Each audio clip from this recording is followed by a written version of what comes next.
ziua! Bună ziua! Poftiți, vă rog. Mulțumesc!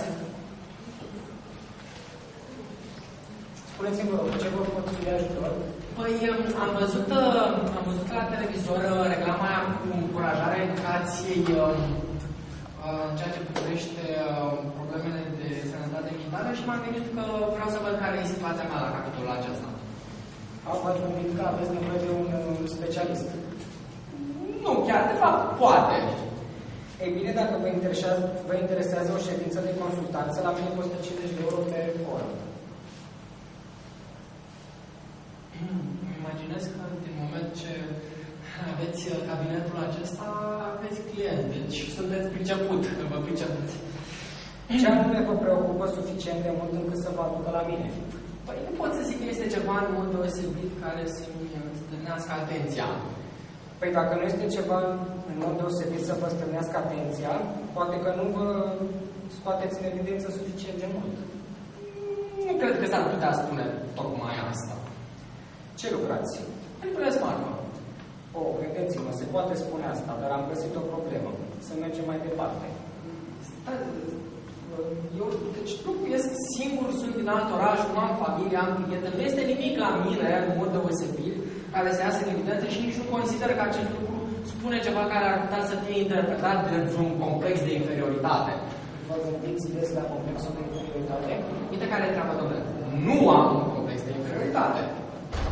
Dar de ce sunteți așa negativist și agresiv? Nu-mi place să mi se imputeze lucruri care nu sunt adevărate. Atunci de ce ați formulat două negații în ultima frază când putea să folosiți o afirmație? Cred că asta are vreo relevanță. Vă îndoiți des de lucruri în viață? Normal, ca orice om, nu cred că e cazul să faceți o generalizare. Liniștiți-vă, nu e cazul să fiți așa defensiv. Nu e vorba de asta, nu-mi place să... Am avut experiențe cu psihologii înainte. Da. Da, a fost unul care m-a băgat în transă și apoi a făcut un dosar, pe baza căruia a vrut să mă bage la nebuni. Cum așa? Păi am povestit un film plin cu o grămadă de prostii psihoterapeutice. Bine, dar nu v-ați gândit că vă va face o valoare pe baza ceea ce îi spuneți? De ce nu v-ați oprit? Îi plăcea așa de mult, așa de distractiv. Aveți adesea impulsuri sadice? Trebuia să fi văzut, individul o merita. Bine, și totuși valoarea psihologică? Păi da, acela a fost un prim pas dintr-o procedură de terapie ceva mai lungă. Da. Da, l-am ajutat pe psiholog să-și depășească impulsurile de abuz metodologic asupra pacienților. E interesant ce îmi spuneți. Ați studiat psihologia? Nu trebuie să fii psiholog ca să-ți dai seama că cineva bate câmpii. Asta s-o gătiți că fac psihologie? Nu numai. Interesant ce spuneți. Și atunci, de ce sunteți aici, de fapt? Pentru că știu că psihologia este o știință și sper că dumneavoastră sunteți un specialist. Bineînțeles. Și tocmai de aceea știți că dacă dumneavoastră aveți o problemă și clientul are aceeași problemă, atunci nu puteți ajuta. Da. Și dacă dumneavoastră suferiți de un complex de superioritate, adică să-i spunem mai pe ceva de mândrie, care este aceeași în origine și formare ca și complexul de inferioritate, atunci cum mă puteți ajuta? Dar eu nu sufăr de mândrie, știu doar că sunt un profesionist. Un profesionist adevărat nu afirmă niciodată despre sine că este profesionist, îi lasă pe ceilalți să-i confere titlul. Ok, îmi retrag parțial afirmația. Asta e doar vorbă. Teorie! Dacă mă lăsați, vă voi arăta ca și în practică lucrurile funcționează. Atunci sunt convins că veți considera de un gest rezonabil de bună credință și continuitate în imagine să reduceți onorariul. Bine, sunt de acord. Puțin, dumneavoastră nu vă dați seama că mă jigniți, adică timpul meu valorează mai puțin de 50 de euro pe oră?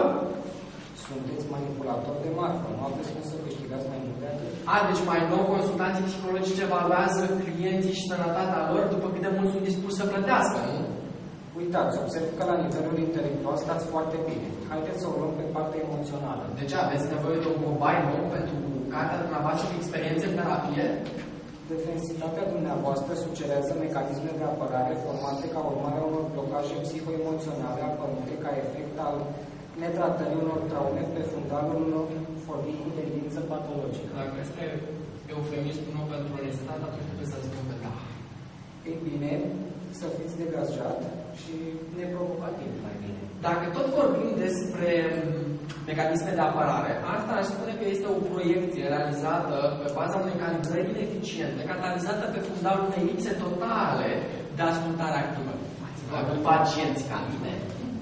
Vă gândiți la dumneavoastră ca la un pacient? Nu mă gândesc la mine, nu mă interesează foarte mult percepția mea asupra mea. La urmă urmei Dumnezeu le va judeca. Sunteți credincios? N-aș spune. Aveți o identitate slavă? Spune, dumneavoastră vă ocupați și de cercetări de marketing, nu-i așa? Da, de ce întrebați? Și presupun că vă plătesc mult pentru modul în care puneți întrebările ca să intrați în mintea omului. Și încă cum? Dar de ce întrebați? Nu doar așa, fără motiv. Mi-a trecut prin minte întrebarea.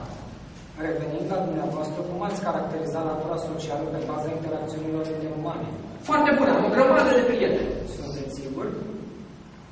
Dacă este să mă gândesc puțin mai bine, cred că am doar câțiva, restul sunt amici. Este cumva adevărat că n-aveți prieteni adevărați?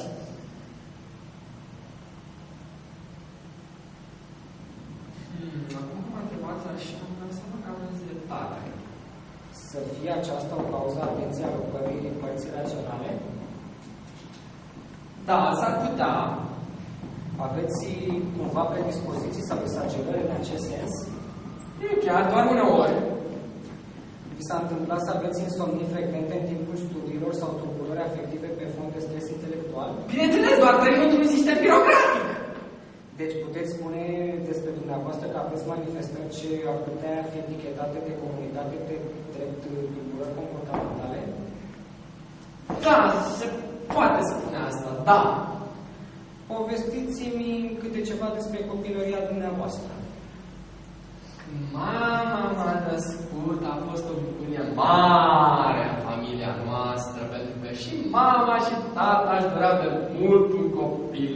Așa că fiecare zi din viața mea a fost umplută cu dragoste din partea fiecărui om pe care Dumnezeu mi-a dat ocazia să-l întâlnesc. Apoi, în planeta fericirii, unde nu era nevoie să fie interzis accesul consultanților pentru că plecau singuri de frustrați ce erau, din cauza pozitivismului inevitabil al celorlalți, mama a luat o parfurie zburătoare și s-a materializat într-un duh aftanălim care a reușit să devină faimoasă făcând channeling. Așa a descoperit că hipopotamii sunt într-o comunicare cu o entitate misterioasă ce reprezintă o comunitate extraterestră pe Sirius, ce și că unul dintre ei sunteți dumneavoastră. Acum când bat de 2 ori din 4, vă puteți trezi. Desigur că această istorisire comunică exact ceea ce băneam în cazul dumneavoastră. Aveți probleme serioase în ceea ce privește comunicarea interpersonală, care sunt strâns legate de experiențele trăite în copilărie. Nevrozele dumneavoastră sunt mult peste nivelul admisibil. Păi, la câți așa zici consultanți profesioniști am fost, e de mirare că rămâi nebunit. Pe de altă parte, ar trebui să fii nebun ca să nu rămâi stupefiat de unele interpretări care se fac și pe care lumea le drept bune.